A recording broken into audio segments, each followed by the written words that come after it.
Hello students, welcome to all of you. सबको मैं खुशामदीद कहता हूँ अपने यूट्यूब चैनल पे कॉन्सेप्ट ऑफ फिज़िक्स। आज का हमारा वीडियो है क्लास 10 के टॉपिक के बारे में, सिंपल हार्मोनिक मोशंस। तो सिंपल हार्मोनिक मोशंस क्लियर करते हैं, उससे पहले दो चीज़ों का क्लियर होना ज़रूरी है। वो कौन कौन सी है? Periodic motions and oscillatory motions.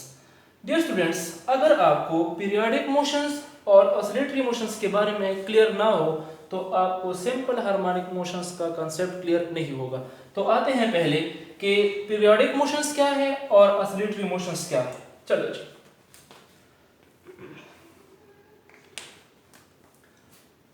Such type of motion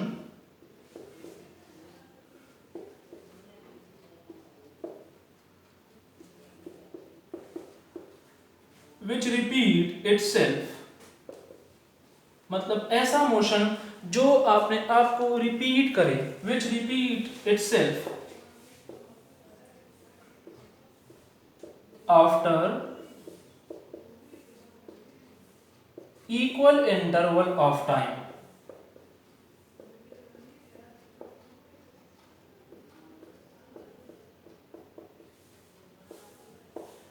ऐसा मोशंस जो वक्त के मुसावी वक्तों में अपने आप को रिपीट करे। फॉर एग्जाम्पल कैसे? अगर मैं एग्जाम्पल ले लूं घड़ी का, अगर आप घड़ी की सुई को देखें, जो सेकंड वाली सुई है वो हर 60 सेकंड के बाद अपने आप को रिपीट कर रहा है। तो इट मीन ऐसे मोशंस को हम पीरियोडिक मोशंस कहते हैं। अब आते हैं ऑसिलेटरी मोशंस पे। ऑसिलेटरी मोशंस क्या है? The back and forth motions, the back and forth motion of an object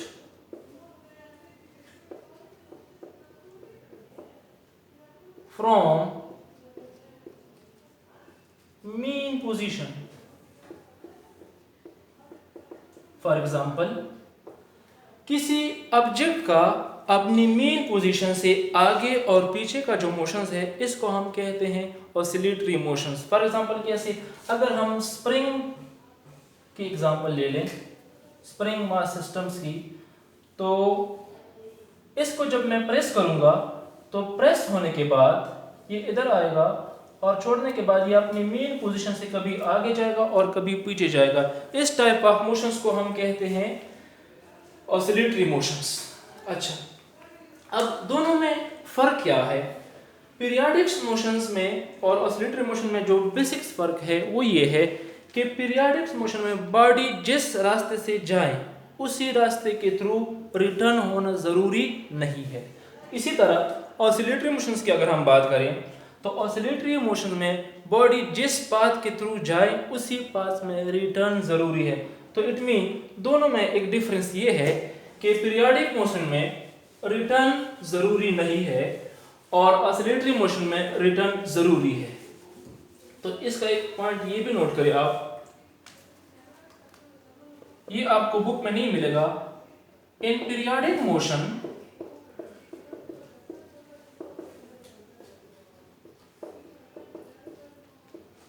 return is not must. मतलब ये है कि पीरियोडिक मोशन में रिटर्न जरूरी नहीं है। अब रिटर्न से मेरा मतलब क्या है वो समझाता हूं। अब आते हैं इस पे। इन ऑसिलेटरी मोशन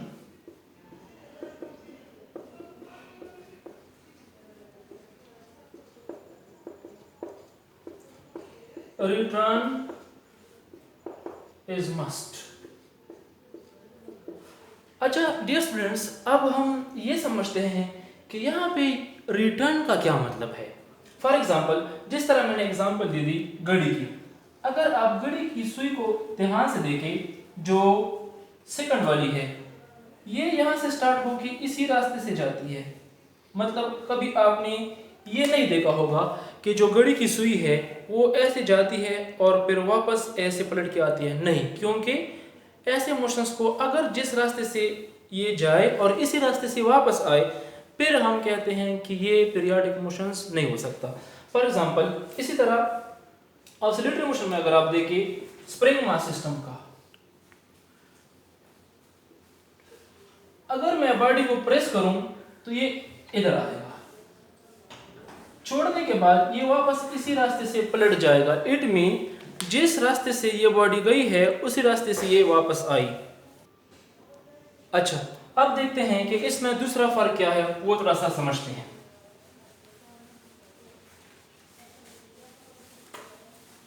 रिटर्न के बाद दूसरी बात कौन सी है? अच्छा, जितनी भी ऑसिलेटरी मोशन है और पीरियोडिक मोशन है, तो पीरियोडिक मोशन में ये ज़रूरी नहीं है कि बॉडी की जो मोशन है वो स्ट्रेट लाइन में हो।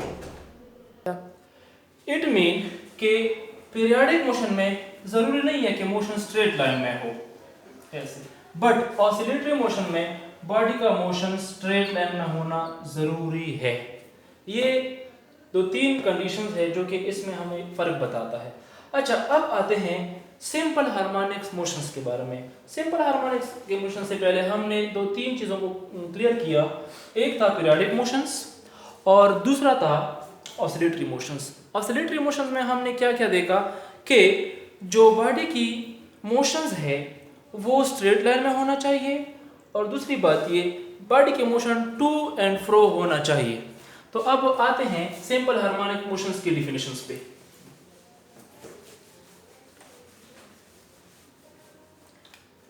सिंपल हार्मोनिक्स मोशंस को हम शॉर्टकट कहते हैं SHM।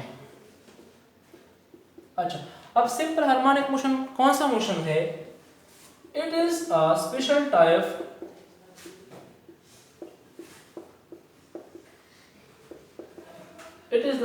Type of oscillatory motions. Dear students, इस वजह से मैं आपको कह रहा था कि आपको अगर ऑसिलेटरी मोशंस क्लियर ना हो फिर आपको सिंपल हार्मोनिक मोशंस की समझ नहीं आएगी। It is a special type of oscillatory motion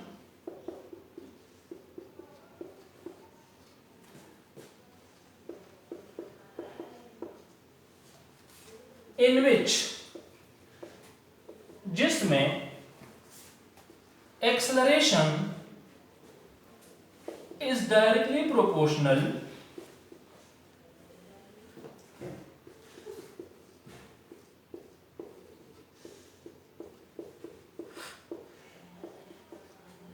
to the displacement।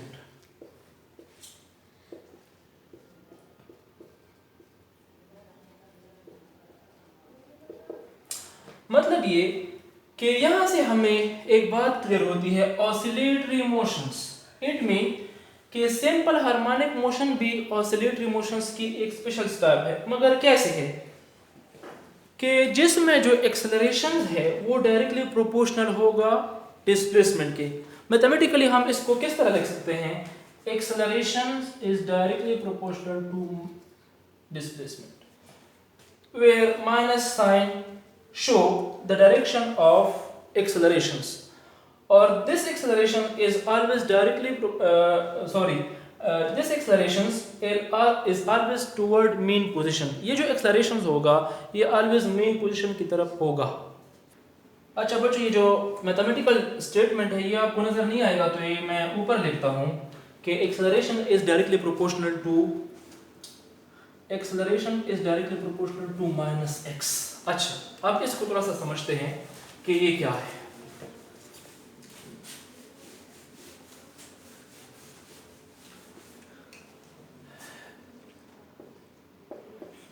अच्छा, अब यहाँ पे बात ये है कि ये नेगेटिव साइन क्या शो करता है। वेयर नेगेटिव साइन, मैंने ज़बान में बता दिया, लिख के भी देख लें। Where negative sign shows that the direction of acceleration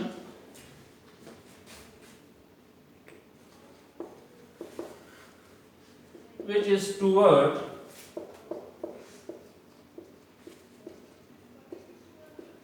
mean position।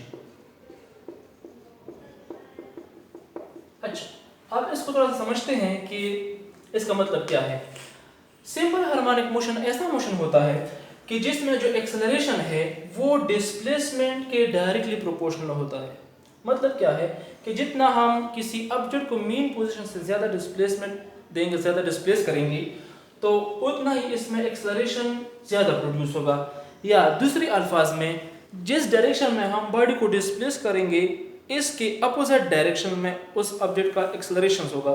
For example अगर मैं स्प्रिंग मास सिस्टम की एग्जांपल ले लूं, ये स्प्रिंग मास सिस्टम है,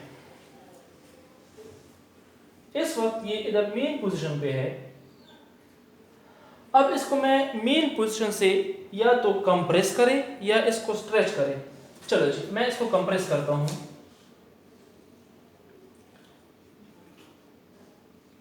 कंप्रेस करने के बाद जब मैंने इसको डिस्टर्ब किया इधर, तो डिस्प्लेसमेंट मैंने किधर किया, इस डायरेक्शन में। और मुझे बताएं जो इसकी एक्सेलरेशन होगी इधर होगी, टुवर्ड मेन पोजीशन। मतलब ये है कि ये मेन पोजीशन से x इक्वल टू 0 से आगे पीछे होगा, आगे आएगा फिर पीछे जाएगा, फिर आगे होगा फिर पीछे जाएगा। इट मीन कि एक्सेलरेशंस डायरेक्टली प्रोपोर्शनल है डिस्प्लेसमेंट के, और ये एक्सेलरेशंस अपोजिट है किसके, डिस्प्लेसमेंट के। मैंने ऑब्जेक्ट को इधर डिस्प्लेस किया तो एक्सेलरेशंस इस साइड पे है। तो this equations can be written as a equal to constant of proportionality को कहते हैं माइनस kx। ये इक्वेशन हमें क्या बताता है, दिस इक्वेशन शो दैट कि जब भी सिंपल हार्मोनिक मोशन होगा ये इक्वेशन जरूर ओबे करेगा। अब आते हैं सिंपल हार्मोनिक मोशंस के कुछ कैरेक्टरिस्टिक्स पे कि कौन कौन से इसकी कैरेक्टरिस्टिक्स है। अच्छा स्टूडेंट्स, इसको हम दूसरे तरह भी समझ सकते हैं फोर्स के लिहाज से। वो देखते हैं कि वो कैसे। यही स्प्रिंग मास सिस्टम लेंगे और इसी रिलेशन को हम समझेंगे। फॉर एग्जांपल मेरे पास स्प्रिंग मास सिस्टम है, इस वक्त ये रेस्ट पोजीशंस पे है, मतलब मेन पोजीशंस पे है, x इक्वल टू 0 पोजीशंस पे। अब मैं इस पे फोर्स लगा रहा हूं, या स्ट्रेच करूंगा या कंप्रेस करूंगा। सपोज मैंने इसको कंप्रेस किया और ये यहां से जो इसका ये पोजीशन था पहले x इक्वल टू 0 से यहां आया। अब अगर आप देखें जब मैंने इसको स्ट्रेच किया, कंप्रेस किया, तो इसने यहां से यहां तक कुछ डिस्टेंस कवर किया। अब जब मैं इसको छोड़ूंगा तो जाहिर बात है इसमें एक फोर्स स्टोर है जिसको हम कहते हैं रिस्टोरिंग फोर्स। अब जब मैं ये फोर्स रिमूव करूंगा तो इट मीन कि ये बॉडी इस तरफ जाएगी। इट मीन जो मैंने फोर्स लगाया है, जो रिस्टोरिंग फोर्स है, इसके अपोजिट डायरेक्शंस में डिस्प्लेसमेंट होगा। So we can write this restoring force is directly proportional to displacement. और यहाँ पे मैं नेगेटिव साइन लगाऊंगा। यहाँ पे नेगेटिव साइन का क्या मतलब है कि ये जो फोर्स है, ये रिस्टोरिंग फोर्स, ये जो डिस्प्लेसमेंट है, ये रिस्टोरिंग फोर्स के अपोजिट डायरेक्शंस में है। अब इस कांस्टेंट ऑफ प्रोपोर्शनलिटी को जब मैं हटाऊंगा तो ये इस तरह इसको मैं लिख सकता हूँ, F is equal to minus kx, या as we know that F किसके बराबर है, F is equal to Newton second law के मुताबिक ma। सो ये हमारे पास फिर आ जाएगा ma equal to minus kx, ma equal to minus kx। इस m को मैं इधर नीचे डिवाइड करता हूं तो ये आपके पास आ जाएगा a equal to minus k by mx। अच्छा, अब अगर आप देखें यहाँ पे जो k है इसको हम कहते हैं स्प्रिंग कांस्टेंट। ये भी कांस्टेंट है और ये भी कांस्टेंट है, तो ये पूरा जो है इसको मैं k लिख सकता हूँ, k is equal to k by m, k is a constant के थ्रू लिख सकते हैं ना। तो फाइनली हमारा जो इक्वेशन आएगा a equal to minus kx, या a is directly proportional to minus x। तो चाहे आप इसको इस तरह समझें या दूसरी तरह से समझें, दोनों तरह से सही है। इंशाल्लाह नेक्स्ट वीडियो में हम मिलेंगे, इसके जितनी भी प्रॉपर्टीज है, कैरेक्टरिस्टिक्स है, वाइब्रेशंस क्या है, एम्पलीट्यूड क्या है और फ्रीक्वेंसी क्या है, इंशाल्लाह इसके बारे में नेक्स्ट वीडियो में मिलेंगे। अपना ख्याल रखें, मुझे इजाज़त दीजिए। अल्लाह हाफिज़।